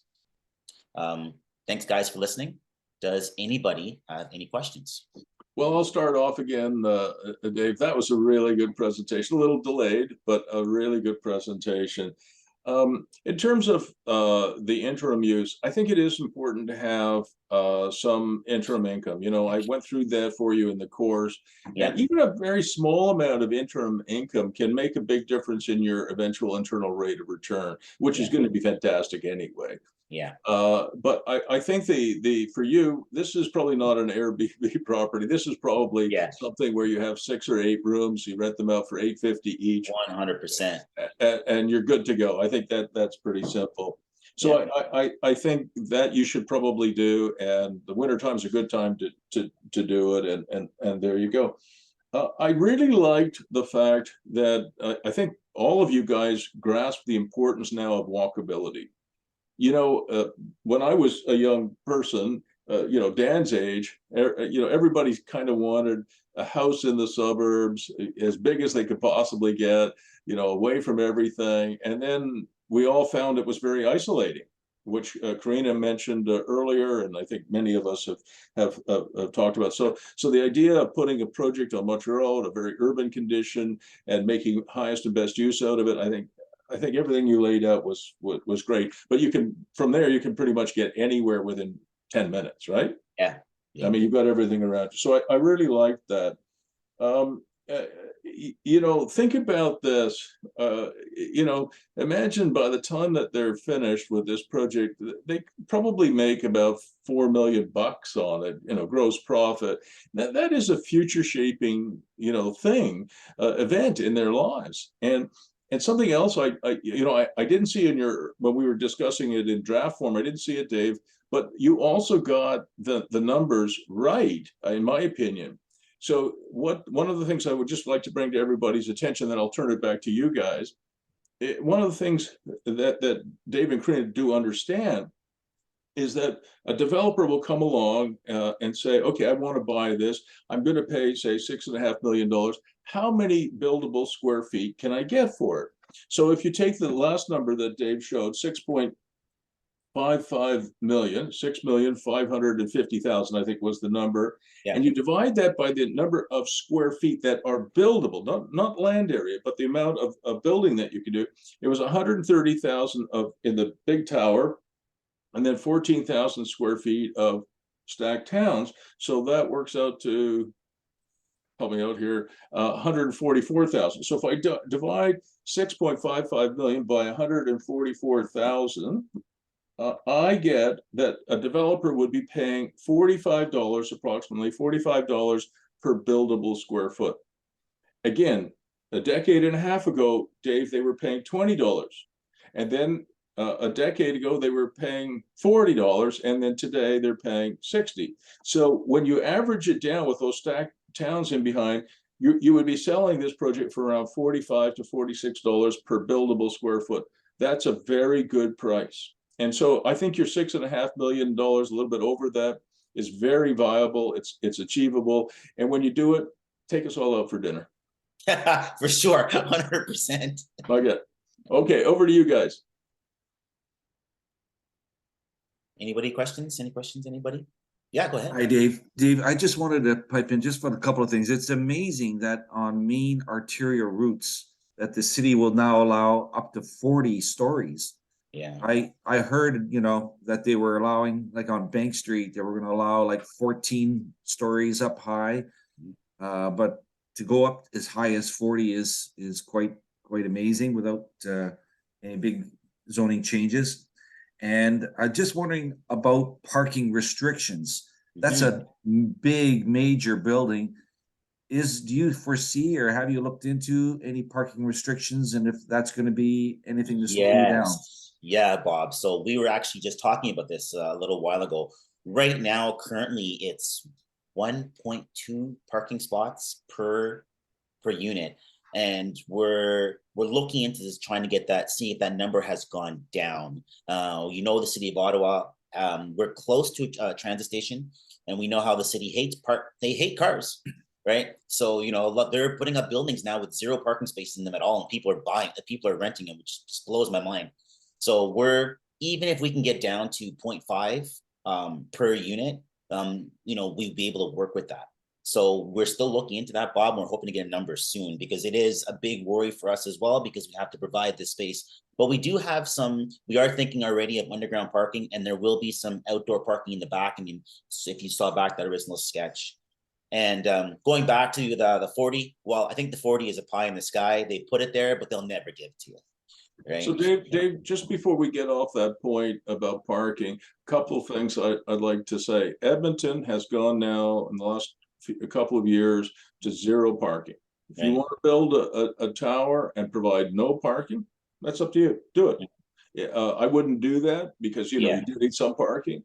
The other thing that developers I coach are doing is they're going half a level down to put their parking and half a level up to their ground floor. Because if you go half a level down, it's a lot less expensive than if you go full underground parking. So there's things that you can do. And you remember in this course, I talked about the fact that underground parking below grade, you can go right out to the property line. Yeah. Right, because you own that right to the property, and I've done it, and it's legal. So you can probably provide enough parking, but also I wanted to underline for you, since you're doing the rezoning here, you don't have to let the city of Ottawa write the zoning bylaw. You write your own bylaw. Yeah. And so you put in there the parking that you think is appropriate, and then sell it to the city that way. Okay. I think, Jake, you had something? Yeah, that's a super cool project. I'd just be curious, when you guys looked at this project, what was obviously your vision was what you presented. What was your kind of plan B? Just a lower density project? Yes, it was a lower density, and we were also looking at long semis. Oh, cool. So nice. Yeah, long semis. Yeah, long semis. So it was going to be 3 rows. 3 rows. Yeah, 3 rows of long semis. We would have got about I think it would have been about 30 units. But the numbers just don't look as, obviously don't look as good, because you make more money when you go up. We're still going to make a profit of over $1 million, but this is more of a project that we wanted to try out, and we think it's better to go this way. And obviously with the long semis, we have to create a lot of road networks, and you have to create all these open spaces, and we get rid of that by putting the building in the front and putting the townhouse in the back. We have to take a laneway straight to the back, green space in the background, some little foliage around, and it resolves a lot of those issues. The other thing that Dave and I and Carina discussed when we were looking at the project is, think about, here's the road, and next to the road is the tall building. In behind, you've got stacked townhouses, right? So there's a gradient. If you think about the rich dudes here in Rothwell Heights, what they're going to see is they're going to see a little bit of stacked townhouses, and it puts more distance. The big tower, not that it's that big, 9 stories, Dave? Yeah, 9 stories. 9-story tower is further away. Whereas if you put it right next to somebody's house, they might, in Rothwell Heights, which is where the rich dudes live, they might object. So it's a rent gradient, and Dave and Carina can show the city and the neighbors they've been sensitive to the context of their development. Yeah. Jake, did you have anything else you wanted to add? Sure, yeah. I was just curious, are you guys going to build this one or sell it? Like, sell the paper? I think we're flipping the paper on this one as well. I'm pretty sure. And the reason that we're going to flip the paper is because the proceeds of this, we're going to use to fund phase 2 of Calabogie. Nice. Awesome. Yeah, good job, guys. Super cool. Yeah, Calabogie is what we really want. This is a piece of the pie. Calabogie is the whole enchilada. And for you and Carina, because you're passionate about Calabogie and you're so committed to it, that's where you should focus your attention. Jake, this project is fast money beats slow money. Robert Kiyosaki, Rich Dad Poor Dad. You flip this one, you make $4.5 million, and you do something that some of those properties, maybe all of them in Calabogie, you retain, you and Carina retain, and or some of them, and that's your cash flow for life. Yeah, pretty much. Yeah, and the other thing too, Jake, is to build a concrete structure 9 stories. That's a very different thing from doing some land development. Carina, I think she said in her project, the queen of land development or something like that. Yeah. And so land development is very different from building 9-story concrete structures. 100%. We always say that we are land developers. We're not builders. Yeah. Right. and by the way, I want to underline one more time, Dave, you're land developers, not builders. And the most profitable part of our industry is the land development process, where people understand how to get through the process, because there's very, very, very few people who are willing to take that process on, because it's so difficult, at least in places like Ottawa. All right.